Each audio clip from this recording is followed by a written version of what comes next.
Hello everyone, my name is Richie and welcome back to another video. Today you join me for a little bit of a tier list because, well, Train Sim World 5 comes out next week by the time you're watching this, and I thought what best way to celebrate the end of Train Sim World 4 than doing a tier list of all the DLCs that have released since September last year. So here I've got everything from the core routes that were released on the 26th of September last year, and I've got everything that's released since, and we're going to rank them. I'm going to give you my opinion on them all, and yeah, this tier list is linked in the description if you want to give it a go for yourself. But today, I'm going to do this and yeah, just kind of celebrate the end, the life cycle of Train Sim World 4 and the end of it. So yeah, I've got all the DLC here, everything from the routes, locos, and the gameplay packs. I've also got in there the West Somerset Railway, which wasn't technically a new DLC, but did have a significant update, so I'm counting that as well. I probably should have counted Cathcart Circle, but we have got the Class 380 in there, which is fine.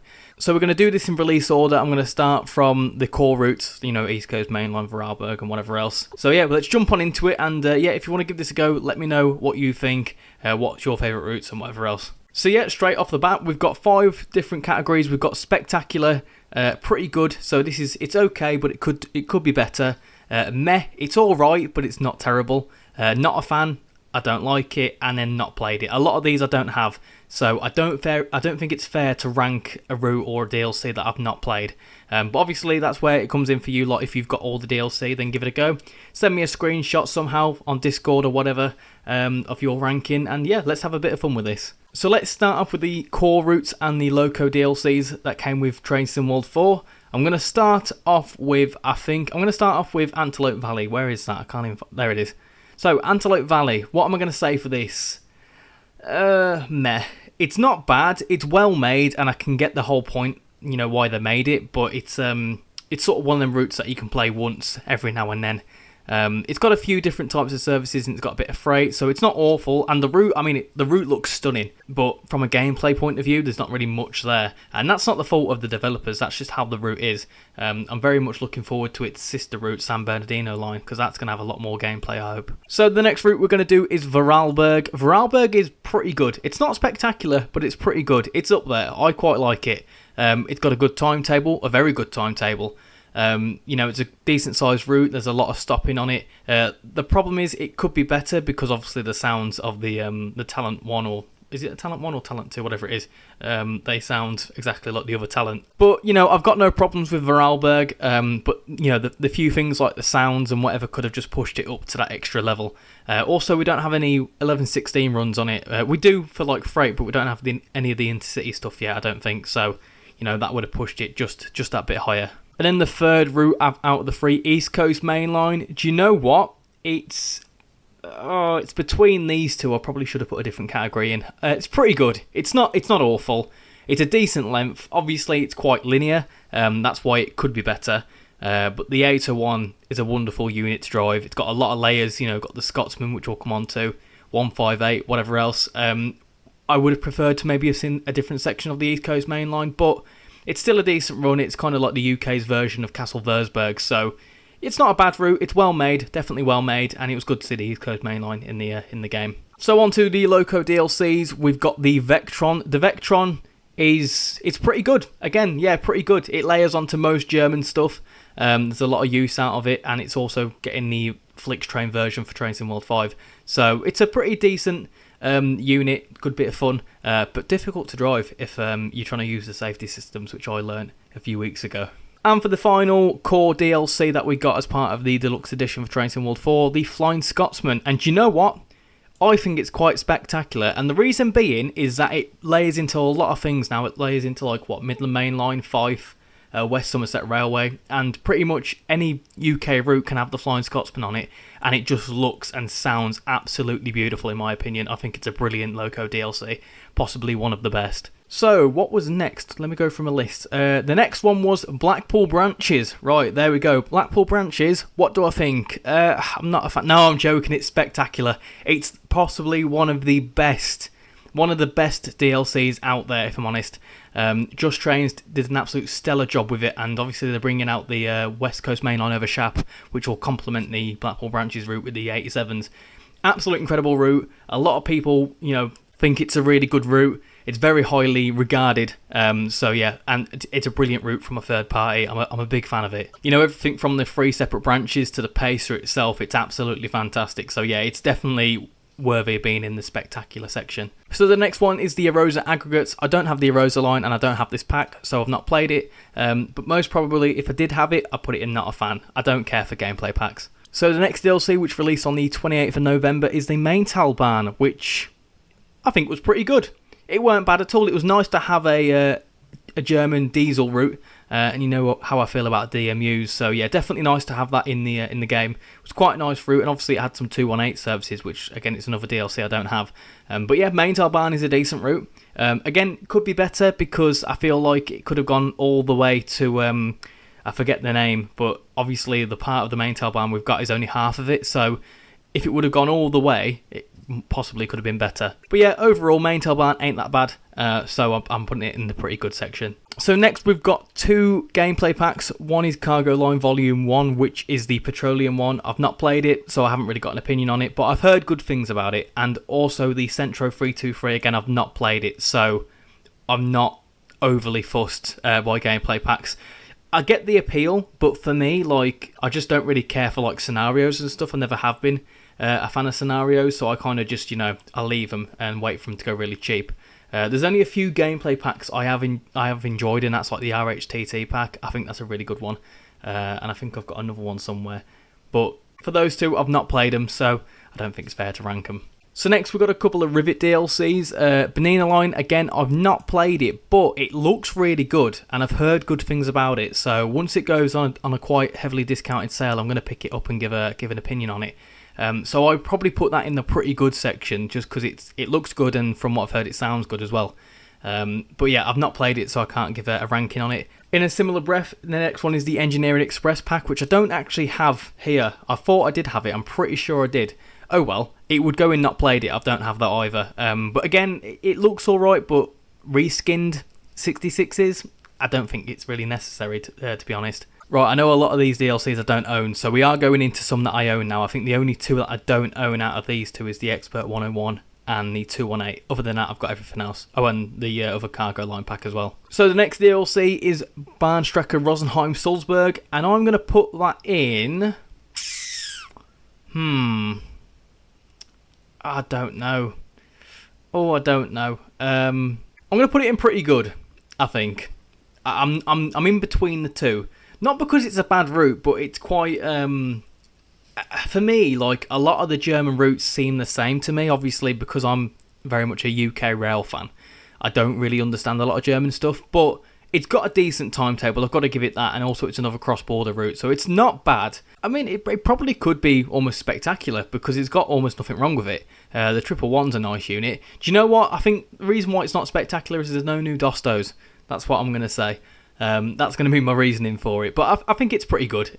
Not really much wrong with it, and it offers quite a lot, especially for the German rail fans. The next DLC is the Suffragette line, and you know what? That can go in meh.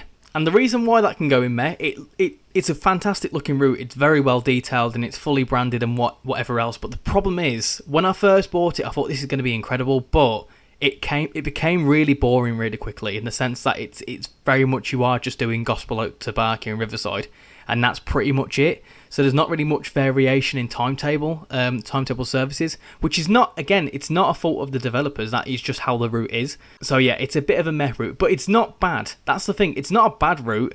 It looks well, it looks good, and it performs well, and the 710's a wonderful unit, and we're going to be able to stretch the legs on the West Coast Main Line South. But yeah, again, it's meh, just from a gameplay point of view, really. There's not really much else. I suppose one good thing about the Suffragette line is that it had the collectible goblins, which were a fun part. So it's not a bad route. It's definitely not a bad route, and if it's on a decent sale, I'd say pick it up. I picked it up day one, and I quite enjoyed it. I thought it was a good bit of fun. So the next route is the Fife Circle. Now, what do I think about Fife? I'm going to put it in spectacular.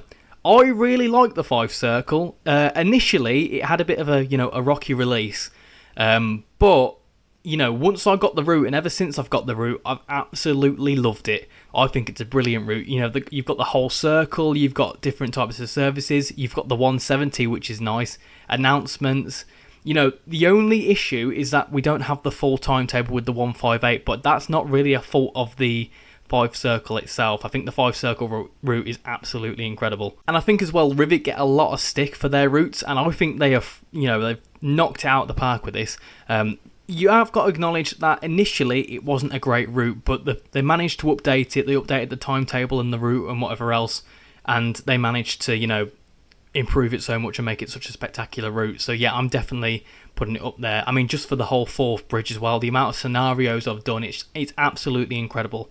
I'd definitely go as far as to say it's probably one of my favourite routes. So the next route is the Semmeringbahn, which released a few weeks afterwards. Semmeringbahn is meh, if I'm honest. The problem with the Semmeringbahn is that I can understand it and I can get like the whole point behind it. It's that twisty turny section, and you've got like a high speed run. It's got a varied sort of like timetable as well, but the problem I find is that if you want to do a full line run, it gets a little bit boring, because that whole twisty turny section kind of drags on for a little while. I know that's the point of the route, but obviously this is all personal opinion. That twisty turny section I just think is a bit boring personally. What I maybe would have liked to have seen is if they could have future-proofed it and put that high-speed line underneath the mountain so you could go both ways. I know they wouldn't have been able to do that because that's not due to open for like another 5 years, but that could have been a nice little touch. But yeah, the Semmeringbahn was one I picked up on day one, and I thought this would be really nice. It kind of gave me vibes of Dresden Chemnitz, and it did have that sort of feeling for a little while, but yeah, it got a little bit linear, and I didn't like the twisty turny section. I found myself avoiding it and just doing the 40-24 runs, which is a shame really, because other than that I think it's an incredible route. To be fair, these separate sections that I've put these into, you know, just because I put something in meh doesn't mean it's a bad route. I'm not saying that it's a bad route, I just don't feel it's as good or I favour it as much as Blackpool Branches. So the next route is the Long Island Railroad Commuter, and where am I going to put this? The thing is, I'm not sure. I'm going to say it's pretty good. It's pretty good. The reason why it's not as, you know, it's not in the spectacular one. The timetable is incredible. I'm probably being a bit too critical here, but the timetable is incredible, and the EM9 is a good unit. The problem is the permanently enabled safety systems, which I know is obviously a whole licensing thing, but I feel like it ruins it a little bit. Because, like, for me, when I'm doing a run from Atlantic Terminal down to Long Beach, coming into Jamaica is an absolute ball ache, and you want to try and avoid Jamaica because you can't really drive it unless you really know what you're doing.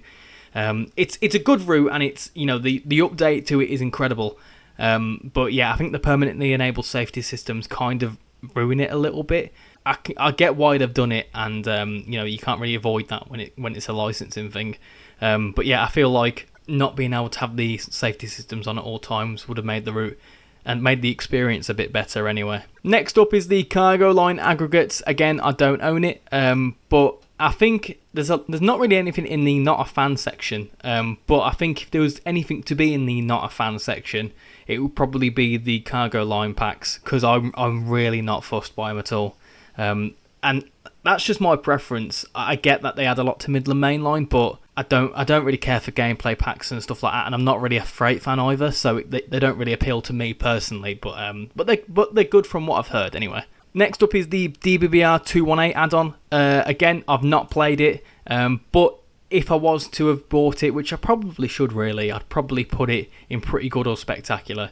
The 218 is a highly requested loco that a lot of people have wanted to see. And it also layers into a lot of routes, so you know it's a very good piece of work. And it's also TSG. TSG always do good stuff. So if I did have it, I'd probably put it up there. But I don't own it, so I can't really comment on it. So we're on the final stretch, 4 more DLCs to go. So the next one is the Scotrail Class 380. Now the Scotrail Class 380 is going in spectacular, because obviously it came with the whole new Cathcart timetable, and how good is that timetable? It's absolutely incredible. The 380 itself is a wonderful unit, adds so much to Cathcart Circle. My only problem is that it doesn't really layer onto any other Scottish routes at the minute, so hopefully in future it is a key unit on them routes. But yeah, definitely a spectacular loco. It's got the whole AWS 33% sounding worn thing, which is quite cool. Yeah, it's a very cool Loco DLC, and definitely worth every penny if you ask me. And sticking with the Scotrail theme, we've got the Class 158 now. I don't want to sound critical here, but the Scotrail 158 is going in meh. It's not a bad DLC, don't get me wrong, it's not a bad DLC, but the problem is, in my mind, I feel like the Scotrail Class 158 is more of a gameplay pack than a Loco DLC. I know that, like, if you don't own Midland Main Line, you can then, you get the Class 158 and you don't have to get another route to get it. I understand that. The problem is, and there's a few changes to it, but the problem is I feel like it's priced at a full Loco DLC. I think it would have been more appropriate to do it at like the £10 mark, where it is essentially a gameplay pack in a way. I'm also putting it in meh because it doesn't layer onto Fife Circle just yet. There's a few scenarios, but it doesn't come onto Fife Circle. And I feel like it was targeted and it was sort of like marketed around the Fife Circle. So the fact that when we had it announced, it only came to Edinburgh Glasgow, and it kind of doesn't really do realistic runs on Edinburgh Glasgow. It kind of ruins it a little bit. So I think just, the circumstances of it makes it a bit of a lower down DLC. So I'll put it in the meh, but, again, I'm not saying that any of these are bad. To be fair, I've not put anything in the not a fan, and I don't think there's anything, in my opinion, that goes in there. I've put that more in there for you lot, really. But, yeah, Scotrail Class 158, not a bad DLC, but it could have been a lot better.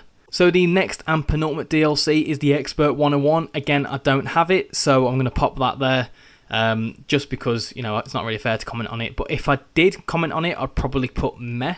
Not because it's bad, again, my personal opinion, I don't really care for expert locos, and I'm not really one to do German safety systems, so personally I probably wouldn't play it much anyway, so I'd put it in meh. So on to the final DLC. The reason why I've not done this in release order for the West Somerset Railway is it's not a new DLC, it was a remaster, but I think it's still good to highlight it because it was quite significant. And the West Somerset Railway Remastered is going in pretty good.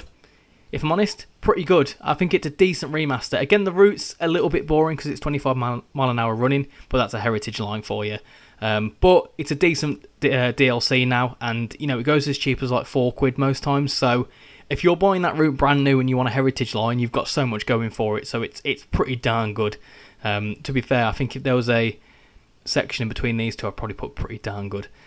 So yeah. That's my ranking. I'm going to have a quick little look and see if I want to change anything around, but I think I'm quite happy with that. Do you know what? No, I'm going to stick with that. I'm going to stick with my guns. I quite like that tier list. I'm happy with that, definitely. So there's my tier list. Overall, I think most of the routes and the DLCs that we've got are pretty darn good, to be honest. I don't think there's really been a bad DLC, if I'm honest. There's not been any that have been questionable. But yeah, I've definitely enjoyed what Train Sim World 4 has had to offer, and I'm very much looking forward to seeing what Train Sim World 5 has to offer. I will do this again in a year's time with Train Sim World 5 DLC if we end up getting a Train Sim World 6. But that's getting way ahead of ourselves. Yeah, there's a lot of DLC that I could still do with picking up and giving a go. And when I do give them a go, I will certainly do like first looks videos at them and give you my opinion on that. But this is linked in the description if I can remember to do it. Give it a go for yourself. Let me know what you think, and again, send me a screenshot on Discord or whatever of what you think. I'll be interested to hear what you think. So yeah, with all that said and done, let's leave that there because Train Sim World 5 is not far away. Let me know if you want to see any more tier lists. I could do one for the whole of the Train Sim World catalogue. UK routes maybe, or German routes or whatever else. Let me know. Let me know in the comments what you'd like me to rank, and I'll certainly do it if it seems good enough. So yeah, thank you very much for watching this video. I hope you've enjoyed it. Let me know what you think and where you'd rank certain routes, and what's your favourite route from Train Sim World 4 or favourite DLC from Train Sim World 4. Let me know in the comments. So yeah, thank you very much for watching. I hope you've enjoyed the video. If you have, please smash that like button and subscribe if you're new. I'd massively appreciate it. So thank you very much for watching, and I'll see you all in the next video. Bye bye.